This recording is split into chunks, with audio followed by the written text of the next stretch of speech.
पूछो क्या कर रहे हैं? क्या कर रहे हैं? नमस्कार भैया लोग, नमस्कार। हाँ भाई, आप सबका रत्नेश बर्नवाल। अरे देखिए महाजाड़ में, भयंकर जाड़ में जाना जाए गंजी पैंट पर चला खाना बना पड़ता वो मेहरारू खाती मेहरारू हो जाने ऐसा रील बना दिन भर खाली रीले बनावे ले, दिन भर रीले बनावे ले। अब का करी, छोट छोट लड़का बा सन ओकनी खियाओ पियाक बा। अब मेहरारू रीले मिला लेकर खाए खा कर सन। तो देखी ना पावर आटा सननी आटा सान के रोटी बेल बनी। वो देखी काट सन जियर पर रोटी बनाओ तानी भैया बनी। फिर अब देखी जाते सोलने बनी इधर कि लो आओ तानी हजर नहीं मना बियाह भैया पर से मेहरारू की बात माने पड़ा नहीं। और वो देखिए जाड़ में खिंचा ना यही तो बनाई पहले बाद में पहले कपड़ा रहता है। अब तो सब कुछ जाड़ में कपड़ा पहनना बा। अब जाड़ में लड़कन खाती खाना बनाता नहीं बताई भैया। तो भैया लोग देखी ये जो सिनेमा में दिखाओ तनी ये सही ना बल्कि वो एल्बम कर तनी जना का नाम है रील बनाओ तनी।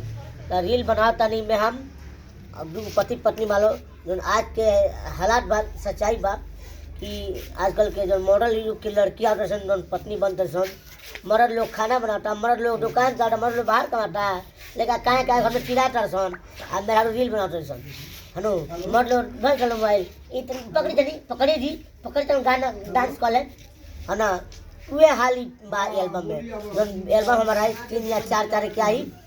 तो देखे लोग रील बनाता नहीं तो चल ये देखनी है देख ली खाना बनाते हम ठीक बा। पत्नी बहुत बारी रील बनाता रही अब रोटी बनाता नहीं ठीक बात। वो जान रही के हमारे बिहार बनवारी में लड़का से जो लड़की बनवारी नीरज चांदनी उहे वायरल चांदनी हाला मत भाई हो भाला कर दलो में रुकिएगा। तो देखिए रोटी बांध गई अभी वो पका रही ना माटी के चूल्हा भैया शहर में खाली गैस के चूल्हा मिल रहा है। ये देखिए पहली बार शूटिंग में बनाता नहीं ना जाड़ पला मरता नहीं मेरा को डरो मानक बा लड़कों के बात मानक बा। तो ये पकाओ तनी रोटी पाक जाई बढ़िया से तो लेकर खोया सन आ मेहरू बुजुर्ग जा रील बना चाहे कुछ करस का यही से दोस्त मर जा सन जाके दोसर बियाह करता सन मोगी सन के नाटक बा जना चलते मरद लोग दोसर बियाह करता लोग का कर मजबूरी बा तो कनी के मेरा बेटा हाई फाई मेहरू लिया के अब मराल लोग फोक से देता लो लाडल रोए। तो ठीक बा भैया अभी शूटिंग करता नहीं यही एल्बम हम जना का नाम रील्स बनाता नहीं। तो अब हमने क्या गाना खत्म हो जाए फिर से अपन अलग अलग अपना जगह चले ले। तो गाना जब आई तो जो विशाल म्यूजिक कंपनी से शायद रिलीज हुई विशाल से विशाल म्यूजिक कंपनी। तो क्या अपन आगे बढ़ हम लोग सही रत्नेश बर्नवाल के दुलार प्यार आशीर्वाद देते ही नया अच्छा चीज़ बना कर दिखाओ टाइम। अभी देखिए जाड़ पला में जो हम लोग स्वेटर गाती बांध के घर में लुकाइल बा हवा में हम 2 पैसा कमाए खातिर सब काम करे पड़ता है ना।